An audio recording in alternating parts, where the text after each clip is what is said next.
ஔவையார் படத்தில் நடித்த சுந்தராம்பாள். நான் கூட ஔவையார் படம் தான் சிலை தான் வச்சுருக்காங்கன்னு நினச்சிக்கிட்டேன்.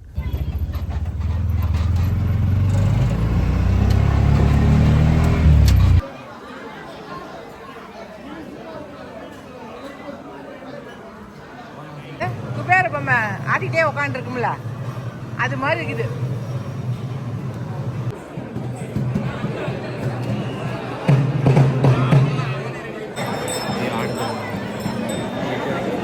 எட்டியை கூட உதைக்க போகுது, ஏன்டா நீ வர?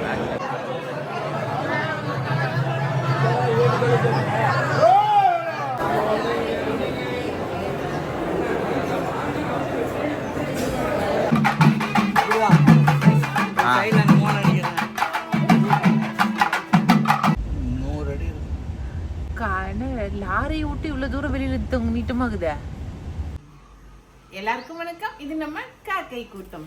இன்னைக்கு வந்து காலையில நேரமா கிளம்பியாச்சுங்க. எங்க கிளம்பியிருக்கோம் அப்படின்னாக்க கொடுமுடிக்கு போகலாம் அப்படின்ட்டு தான் இன்னைக்கு கிளம்பியிருக்கேன். கொடுமுடி வந்து ரொம்ப ஃபேமஸான கோவில் தாங்க.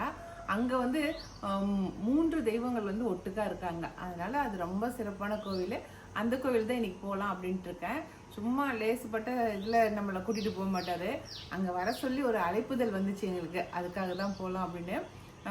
ஒருத்தங்க வந்து ஒரு 150 வருஷமாக வந்து காவடி எடுத்துகிட்டு போயிட்டு இருக்காங்க, ஒரு குரூப். அப்படியே அவங்க வந்து அதுக்காக அழைப்புதல் பாருங்க, இவ்வளோ பெரிய புக்கு மாதிரி கொடுத்துருக்காங்க. பால தண்டா இதபாணி தீர்த்த காவடிகள் இவங்க தான் வந்து எடுத்துகிட்டு போகிறாங்க. பழனிக்கு எடுத்துகிட்டு போகிறாங்க. போகிற வழியில் அப்படியே கொடுமுடியில் இருந்து அங்கே ஏதோ சாமியெல்லாம் கும்பிட்டுட்டு அதுக்கப்புறம் அப்படியே போகிறாங்க. இவங்க நம்ம சப்ஸ்கிரைபர் தான் இவங்க. அதனால் நமக்கும் வந்து பத்திரிக்கை கொடுத்துட்டு போனாங்க. சரி, இந்த மாதிரி ஏதாவது ஒரு வாய்ப்பு கிடைக்கும் போது தான் நம்ம இந்த மாதிரி கோயிலுக்கெல்லாம் போக முடியறது இல்லைங்களா. அதனால் சரி, முருகரே கொண்டு வந்து நம்மளை வாங்கன்னு கூப்பிட்ட மாதிரி இருந்துச்சு. சரி, நாமளும் போய் பார்த்துட்டு அப்படியே வரலாம் அப்படின்ட்டு. அதனால் வாங்க, இன்றைக்கி அங்கே காவடி எடுத்துகிட்டு போகிறாங்க. அங்கே வந்து பார்க்க வராங்க கோவிலையும். நாமளும் போய் அவங்களையும் பார்த்துட்டு அப்படியே காவடி எடுக்கிறதையும் பார்த்துட்டு அப்படியே நம்ம வந்து கொடுமுடியில் இருக்கிற தெய்வங்களையும் 3 தெய்வங்களையும் பார்த்துட்டு நம்ம வரலாம் நம்ம. சரிங்களா? என்னோட சேர்ந்து நீங்களும் பாருங்கள் அங்கே என்னென்ன தெய்வங்கள் இருக்காங்க அப்படிங்கிறத. சரிங்களா?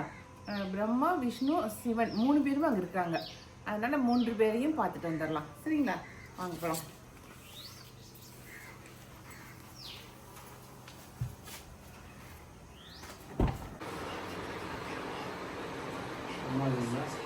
ஏதாவது பேண்ட்டு ட்ராயர் எடுத்துக்கோ. ரிட்டன் குளிக்கிறது இல்லைல்ல, இந்த வேஸ்ட்டு கம்ஃபர்டபுளாக இல்லாட்டினா மாற்றிக்குவியா? ட்ராயரோட தெரிஞ்சுக்கலாமா? அதுக்கு தானே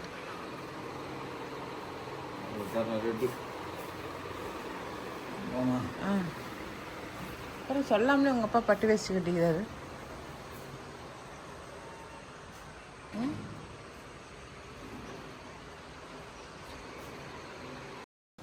போகும்போது சங்ககிரி வழியாக போயிடலாம் அப்படின்ட்டு தாங்க அந்த வழியாக போகலான்னு போனோம். நம்ம பத்ரகாளி அம்மன் கோவில் வந்து சிலைக்கெல்லாம் பெயிண்ட் அடிச்சிட்டு இருக்காங்க. அதனால தான் இது மாதிரி வந்து மரப்பு கட்டி பெயிண்ட் அடிச்சிட்டு இருக்காங்க.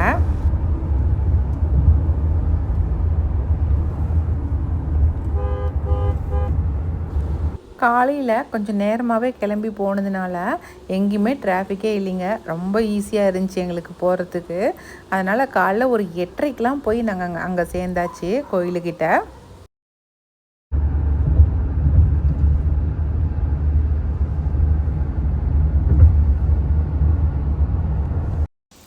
இதுதாங்க கோயிலுக்கு போகிற வழி. அப்படியே அந்த பாலத்துக்கு கீழே போனோமாக்கா பக்கத்துலேயே கோயில்கிட்டேயே போய் சேர்ந்துடலாம். அதனால் அங்கே தான் போனோம் நாங்கள். முன்னாடி வந்து சிலை, நம்ம ஔவையார் சிலை தாங்க இருந்துச்சு. பார்த்ததும் பரவாயில்லையே எவ்வளோ பெரிய சிலை வச்சுருக்காங்க அப்படின்னு நினச்சேன். ஆனால் கீழே இருக்கிற போர்டு பார்த்தாக்கா சுந்தராம்பாளோடைய சிலைன்னு சொல்லி போட்டிருந்தாங்க. ஔவையார் அப்படின்னு நம்ம நினச்சோமாவே நம்ம கண்ணுக்கு முன்னாடி தோன்ற உருவம் வந்து சுந்தராம்பாள் அம்மாவுடைய முகம்தான். நமக்கு அந்தளவுக்கு அவங்க முகம் நமக்கு பதிஞ்சிருச்சு. ஔவையார் அம்மா வந்து ஒல்லியாக இருக்கிறாங்களா குண்டாக்குறாங்களா அப்படிங்கிறதுலாம் நமக்கு தெரியாது. இவங்க முகம்தான் நமக்கு பரிச்சயமாக இருக்குது. அதனாலேயே வந்து இவங்களுடைய உருவத்தை அங்கே பார்க்கவும் எனக்கு ஔவையார் மாதிரியே தோணுச்சு எனக்கு. கோவிலுக்கு எந்தெந்த வழியில் போகிறோமோ அந்த வழி எல்லாத்தையுமே தடுத்து வச்சுட்டாங்க பேரிகார்டு வச்சு. நம்ம வந்து அந்த இடத்துல இறங்கிக்கிட்டு ஆட்டோ பிடிச்சி தாங்க உள்ளார போகணும். நடக்க முடிஞ்சிங்க எல்லாருமே நடந்தே போய்க்கிறாங்க. ஏன்னா 1 கிலோமீட்டருக்கு பக்கமாக தான் இருக்குது, அதனால் நடந்தே போய்க்கிறாங்க. ஆனாலும் என்னாலையும் எங்கள் வீட்டுக்காரனாலையும் நடக்க முடியாது அப்படிங்கிறதுனால நாங்கள் வந்து ஆட்டோ பிடிச்சே போயிட்டோம். ஒரு 100 ரூபா கொடுத்தோம். அதனால் கொண்டு போய் கோயில்கிட்டேயே வந்து இறக்கி விட்டுட்டாங்க. நமக்கு இந்த மாதிரி ஏதாவது ஒரு வாய்ப்பு கிடைச்சா தான் இந்த மாதிரி ஆட்டோவில் போக முடியுதுங்க. அதனாலே நாங்கள் வந்து ஆட்டோலேயே போயிடலாம் அப்படின்ட்டு தான் ஆட்டோவில் ஏறி போனோம். 3 பேரும் ஆட்டோவில் உட்காந்துக்கிட்டு எப்படி ஃபோட்டோவுக்கு போஸ் கொடுக்குறோம் பாருங்களேன். கோவிலுக்கு முன்னாடி கொண்டு போய் இறக்கி விட்டுட்டாங்க. எங்கள் கோவிலுக்கு பக்கத்துலேயே வந்து கார்த்திக் மண்டபம்னு சொல்லிட்டு, கல்யாண மண்டபம்னு சொல்லிட்டு ஒரு மண்டபம் இருந்துச்சு.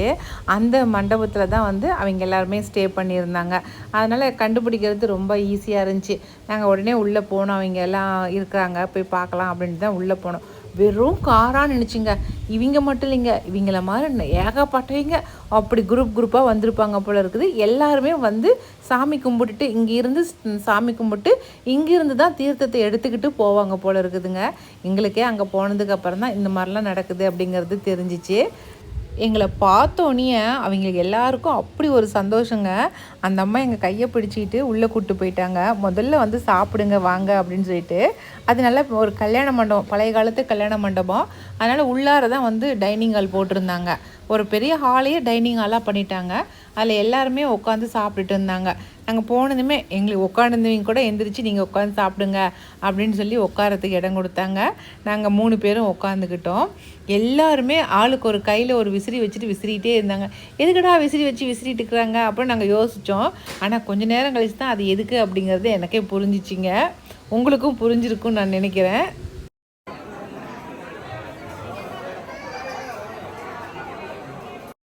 இதில் என்ன வேடிக்கைன்னா 3 பேர் உட்கார இடத்துல நாங்கள் 4 பேர் உட்காந்துக்கிட்டோம். சரி நீங்கள் 3 இலை மட்டும் போடுங்கன்னு சொல்லிட்டு நானும் எங்கள் வீட்டுக்காரும் ஒரே இலையில் சாப்பிட்டுக்கிட்டோம். இதுதான் இருக்கிறதுலே பெரிய ஹைலைட்டுங்க. ஒரே இலையில் பாருங்கள் 2 தோசை, 2 இட்லி, அதுக்கப்புறம் உப்புமா வச்சுருந்தாங்க, கேசரி, உளுத்தம் வடை, நிலக்கடலை சட்னி, சாம்பார், அதுக்கப்புறம் தக்காளி சட்னி. எல்லாமே செம்ம டேஸ்ட்டாக செம்ம சூப்பராக செஞ்சுருந்தாங்க. உண்மையாலுமே ரொம்ப நல்லா இருந்துச்சுங்க. இதுவே வந்து ஒரு டைம் வாங்கினாவே சாப்பிட்றதுக்கு திருப்திகரமாக இருந்துச்சு. அதுவே போதுமானதாக இருந்துச்சு. 2 பேருமே ஒரே இலையில் சாப்பிட்டது எனக்கு அப்படி ஒரு சந்தோஷமாகவே இருந்துச்சு. சாப்பிட்டு முடிச்சதும் கொஞ்சம் நேரம் வந்து அங்கேயே உட்காந்துட்டு இருந்தோங்க. அவங்க எல்லாரையும் வேடிக்கை பார்த்துக்கிட்டே உட்காந்துட்டு இருந்தோம். அதுக்கப்புறம் அவங்க இன்னும் கொஞ்சம் நேரம் கழித்து நாங்கள் ஆற்றுக்கு போய் தண்ணி ஊற்றிக்கிட்டு அங்கேருந்து தான் தீர்த்தம் எடுத்துகிட்டு வருவோம் அப்படின்னு சொல்லி சொன்னாங்க. சரி இன்னும் கொஞ்சம் நேரம் உட்காந்துட்டே இருக்கிறதுக்கு பதிலாக நம்ம போய் கோயிலில் சாமி கும்பிட்டு வந்துடலாம் அப்படின்ட்டு நாங்கள் 3 பேரும் கோயிலில் சாமி கும்பிட்டு வந்துடுறோங்க அப்படின்னு சொல்லிட்டு வந்துட்டோம். நாங்கள் இங்கே கோயிலுக்கிட்ட வந்தால் கோயிலுக்கிட்ட ஃபுல்லான கூட்டங்க. சரி வாங்க வந்துட்டோம், சாமி பார்த்துட்டு தான் போகணும் அப்படின்ட்டு அதுக்கப்புறம் கோயிலுக்குள்ளே போனோம். ஆனால் பேட்சாக போயிட்டே இருக்கிறாங்க. எல்லாருமே வந்து தீர்த்த குடம் எடுத்துக்கிட்டு காவடி எடுத்துக்கிட்டு அப்படியே செட்டாக உள்ளே போயிட்டே தாங்க இருக்காங்க. நாங்களும் அப்புறமேட்டு அவங்க கூடயே சேர்ந்து நாங்களும் உள்ளார கோயிலுக்குள்ளார போனோம். முதல்ல நாங்கள் பார்க்க போனது வந்து மகுடேஸ்வரருங்க. ஈஸ்வரர் தான் பார்க்க போனோம். இங்கே வந்து 3 தெய்வங்களுக்குமே 3 சன்னதி இருக்குதுங்க. 3 பேர்த்துக்குமே கோபுரங்கள் தனித்தனியாக இருக்குது. 3 வாயில்களும் இருக்குது. அதனால் நம்ம முதல் வாயிலில் வந்து நம்ம மகுடேஸ்வரரை போய் பார்க்க போகலாம்.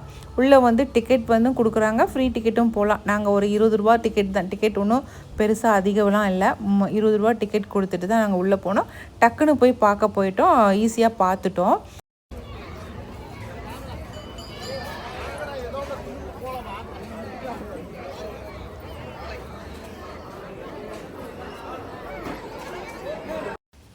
ஆனால் காவடி எடுத்துகிட்டு போகிறீங்க, ரொம்ப சிம்பிளான காவடிலாம் எடுக்கிறதுலாம் இல்லைங்க. நல்லா ஹெவியான காவடி தான் தூக்கிட்டு போகிறாங்க. அவங்க தூக்கிட்டு போகிறத பார்க்கும்போதே அப்பா எப்படா தூக்கிட்டு போகிறாங்க அப்படிங்கிற மாதிரி இருக்குது. அவ்வளோ பெரிய காவடி தான் தூக்கிட்டு போகிறாங்க. ஃபஸ்ட்டு நாங்கள் பார்த்தது மகுடேஸ்வரரை பார்த்துட்டு வெளியில் வந்தாக்கா பாருங்கள் இப்படி தான் எல்லோரும் உட்காந்துட்ருக்காங்க. நல்லா பெரிய மண்டபமாக இருக்குது. எல்லோரும் அதில் உட்காந்துட்டு கொஞ்சம் நேரம் ரெஸ்ட் எடுத்துகிட்டு அதுக்கப்புறம் தான் அடுத்த சாமியை பார்க்குறதுக்கு கிளம்புறாங்க. நாங்களுமே அது மாதிரி தான் ஒரு நிமிஷம் இருந்துட்டு அதுக்கப்புறம் அப்படியே கோயிலை சுற்றி வெளில வந்தோமாக்கா அடுத்த சாமியை பார்க்க போகலாம். இது அடுத்த கோபுரம். இங்கேருந்து உள்ளே போகலாம். ஒவ்வொரு சாமிக்கும் ஒவ்வொரு கோபுரம், ஒவ்வொரு தனி வாசல் இருக்குங்க. இந்த வழியே உள்ளே போனோமா அம்பாள் சன்னதியை பார்த்துட்டு அதுக்கப்புறம் 3ஆவதாக வந்து நம்ம அடுத்த சாமி பார்க்கலாம். இந்த பொம்மை வந்து தலையசிக்கும்ல, என்னது குபேர பொம்மை ஆடிட்டே உட்காந்துருக்கும்ல, அது மாதிரி இருக்குது. எப்படிங்க? வாங்க அடுத்தது பிரம்மா சன்னதி. எங்கள் வீட்டுக்காரனால் வெயில் தாக்கு பிடிக்கவே முடியலைங்க. அவரால் நடக்கவும் முடியல. அப்படியே வெயிலுக்கு வேர்த்து வேர்த்து ஊற்றுது. அவங்க விசிறி வச்சுருந்தாங்கன்னு சொன்னேன் இல்லைங்களா, அதில் ஒரு விசிறி ஒன்று கொடுத்தாங்க எங்கள் கையில், நீங்களும் விசிறி வச்சுக்கிங்க அப்படின்னு. அது இப்போ தான் எங்களுக்கு அது எவ்வளோ யூஸாக இருக்குது அப்படிங்கிறது தெரிஞ்சிச்சு. அதை என் பையன் விசிறிக்கிட்டே கூட்டிகிட்டு வந்தான். அதை வச்சுக்கிற செல்ஃப் பாருங்கள் எங்கள் வீட்டுக்காருக்கு எங்கேன்னு சொல்லிட்டு. உள்ளார வந்து பார்த்தாக்கா விதவிதமாக மாடு நினைச்சிங்க. அது பெரிய பெரிய சைஸுங்க. அந்த மாடு யானை சைஸுக்கு இருந்துச்சு. என்னடா இவ்வளோ அழகழகாக மாடு இருக்கு, பக்கத்தில் போய் நின்று ஒரு ஃபோட்டோ கிட்ட எடுத்துக்கலாம் அப்படின்னு சொல்லிட்டு பக்கத்தில் போனால் அது புசு புசுன்னு வருது. ஐயோ சாமி, இது இருக்கிற கொம்புக்கு நம்மளை தூக்கி போடுச்சுன்னா அவ்வளோதான் அப்படின்ட்டு, வேணாண்டா தூரமாக நின்னே பார்த்துக்கிறேன் அப்படின்ட்டு கொஞ்சம் நேரம் நின்று வேடிக்கை பார்த்துட்டு அதுக்கப்புறம் பிரம்மனை தரிசனம் பண்ணுறதுக்கு வந்தாச்சு. நம்ம பிரம்மன் கோவில் தாங்க, சிரமமே இல்லைங்க. நல்லா வன்னி மரத்துக்கடல ரொம்ப ஒய்யாரமாக ரொம்ப ஜாலியாக உட்காந்துட்ருக்காரு. நான் கூட பிள்ளையார் தான் உட்காந்துட்ருக்காருன்னு நினச்சேன். ஆனால் பார்த்தா பிரம்மன் உட்காந்துட்ருக்காரு. அந்த வன்னி மரம் தாங்க ரொம்ப சிறப்பான வன்னி மரமாக. அது 2000 வருஷம் பழமையான வன்னி மரம் அப்படின்னு சொல்லி சொன்னாங்க. அது பூக்கிறதில்ல, காய்க்கிறதில்ல, அது முள் இருக்காது. ஒரு பக்கம் முள் இருக்கும், ஒரு பக்கம் முள் இருக்காதுன்னு சொன்னாங்க. சரி, இவ்வளோ சிறப்பு இருக்குது அந்த வன்னி மரத்துக்கு அப்படின்னு அந்த மரத்தையும் பார்த்துட்டு பிரம்மன் கிட்டேயும் பேசிட்டு அதுக்கப்புறம் தாங்க வந்தேன். என்னத்தை போய் பேசியிருப்பேன், என் தலையில் எந்த நேரத்தில் தான் நீ எழுதினியோ தெரியல, இவ்வளோ சிரமப்பட்டுட்டு இருக்கேன் அப்படின்னு சொல்லிட்டு அவர்கிட்ட என்னுடைய புலம்பல்கள் எல்லாத்தையும் சொல்லிவிட்டு அதுக்கப்புறம் நல்லா தரிசனம் பண்ணிவிட்டு அங்கேருந்து வந்துட்டேன். அவருக்கு பின்னாடியே வந்து மகாலட்சுமி சன்னதி பாருங்களேன் எவ்வளோ அழகாக இருக்குன்னு. மகாலட்சுமி சன்னதி, அதுக்கப்புறம் வீர ஆஞ்சநேயர் சன்னதிங்க. ரெண்டையுமே பார்த்துட்டு வந்தமாக்கா இந்த சைடு வந்து நம்ம பெருமாள் சன்னதி இருக்குது. அவரை போய் பார்க்கலாம் அப்படின்ட்டு எங்கள் வீட்டுக்காரை கூப்பிட்டேன். அவர் சிவனேன்னு தான் நின்றுட்டு இருந்தார். நான் தான் வாங்க வாங்க வந்துட்டு பெருமாளை தரிசனம் பண்ணாமல் போகக்கூடாது வாங்க அப்படின்னு பிடிச்சி அவரை கூட்டிகிட்டு போனேன் உள்ளார.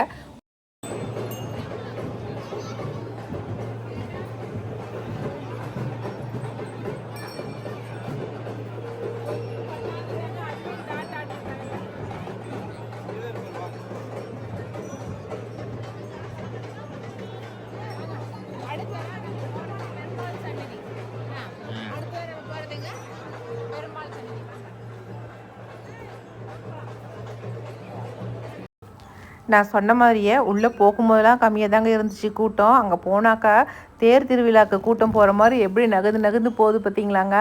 அப்படியே நாங்கள் நடுகாண்டு போய் மாட்டிக்கிட்டோம். அப்படியே நெரிசலுங்க. முன்னாடியும் பாருங்கள் பின்னாடியும் பாருங்கள் எவ்வளோ கூட்டம். முன்னாடியும் போக முடியல, எங்களால் பின்னாடியும் வர முடியல. அவ்வளோ கூட்டத்தில் போய் மாட்டிக்கிட்டோம்.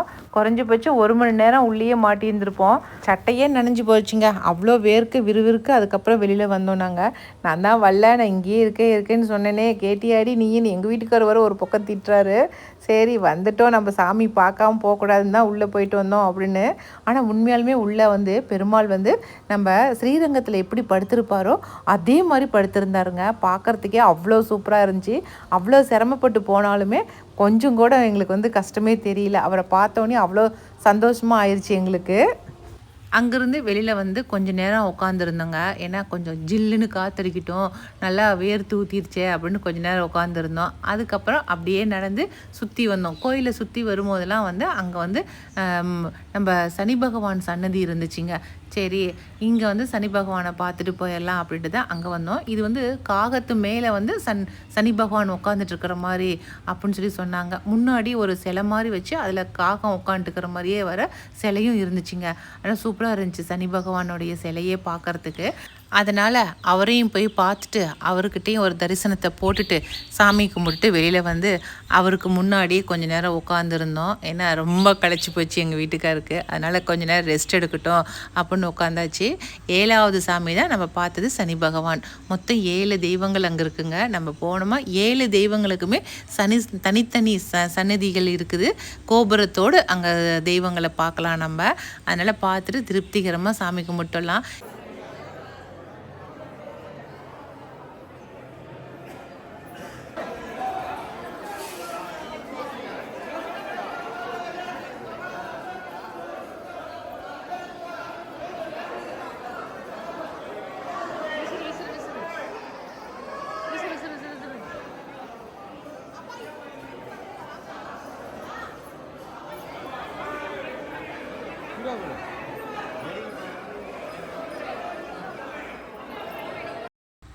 எனக்கு என்ன தோணுதுனாக்கா இதுக்கு மேலே வருஷத்தில் ஒரு 2 ட்ரிப்போ 3 ட்ரிப்போ நம்ம வந்து கொடுமுடிக்கு அடிக்கடி போயிட்டு வரணும் அப்படின்னு தான் எனக்கு தோணுதுங்க. இன்றைக்கி போனது வந்து கொஞ்சம் கூட்டமாக இருக்குது. ஏன்னாக்கா எல்லோரும் பங்குனி உத்திரத்துக்காக வந்து எல்லோரும் போகிறாங்க, தீர்த்த கூட தூக்கிட்டு போகிறதுனால இன்றைக்கி வந்து கூட்டமாக இருக்குது. ஆனால் மற்ற நாளில் போனோமாக்கா இவ்வளோ கூட்டம்லாம் இருக்காதுங்க. ஏன்னா நான் போயிருக்கேன் இல்லையா, அதனால் சொல்கிறேன். அதனால் அடிக்கடி போகணும் அப்படின்னு நான் நினச்சிட்டு இருக்கேன். நீங்களுமே வந்து கட்டாயமாக போயிட்டு வாங்க. பக்கமோ தூரமோ ஒரு ட்ரிப்பு வந்துட்டு வாங்க. ஏன்னா இந்த கொடுமுடிக்கு வந்தோமா ஒரு தெய்வம் 2 தெய்வம் இல்லைங்க, 7 தெய்வங்களை நம்ம கும்பிட்டு வரலாம். அதுக்காக சொல்கிறேன்.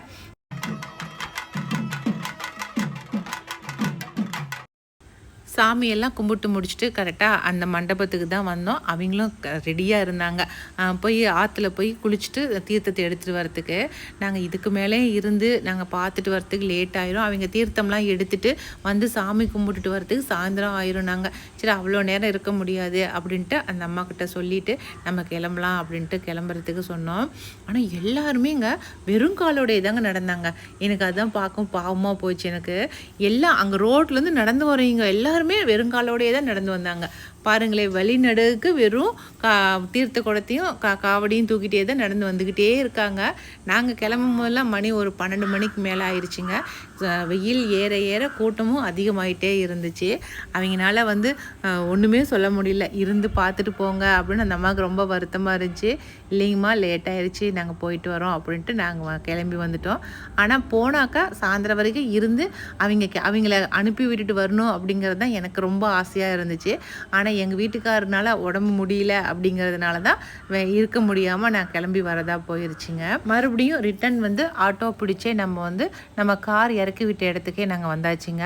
அங்கேருந்து நாங்கள் நாமக்கல் வழியாக நம்ம சேலத்துக்கு வந்துட்டோம். சேலத்தில் இருந்து நாங்கள் வீட்டுக்கு வர்றது மணி 2 மணி ஆயிடுச்சுங்க. இப்படி தான் நாங்கள் வந்து கொடுமுடி போயிட்டு அங்கே சாமியை தரிசனம் பண்ணிட்டு வந்தோம். நாங்கள் வர வழியிலங்க இந்த விண்டு மில் ஏற்றிட்டு போகிற வண்டியை பார்த்தோம் நாங்கள். அது இருந்துச்சு, எவ்வளோ பெருசு இருந்துச்சுங்கிறீங்க, அவ்வளோ நீட்டத்துக்கு இருந்துச்சு. பார்க்கும் போதே பயமாக இருக்குது. ஆனால் உண்மையாலுமே அதை ஓட்டிகிட்டு போகிற டிரைவருக்கெலாம் ஒரு கெத்து தாங்க. அவ்வளோ பெரிய விண்டு மில்லை அவர் ஒண்டியே ஓட்டிகிட்டு போயிடுறாரு. எனக்கு பார்க்கும் போது அவ்வளோ ஆச்சரியமாக இருந்துச்சு. ஓகேங்க, இன்றைக்கி வீடியோ இதோடு முடிஞ்சிருச்சுங்க. இந்த வீடியோ உங்களுக்கு பிடிச்சிருக்குன்னு நான் நினைக்கிறேன். அப்படி உங்களுக்கு பிடிச்சிருந்துச்சுனாக்கா லைக் பண்ணுங்கள். மறக்காமல் நம்ம காக்கை கூட்டத்துக்கு சப்ஸ்கிரைப் பண்ணிடுங்க. இனி அடுத்த ஒரு புது வீடியோவில் நம்ம மறுபடியும் சந்திக்கலாம். பாய்.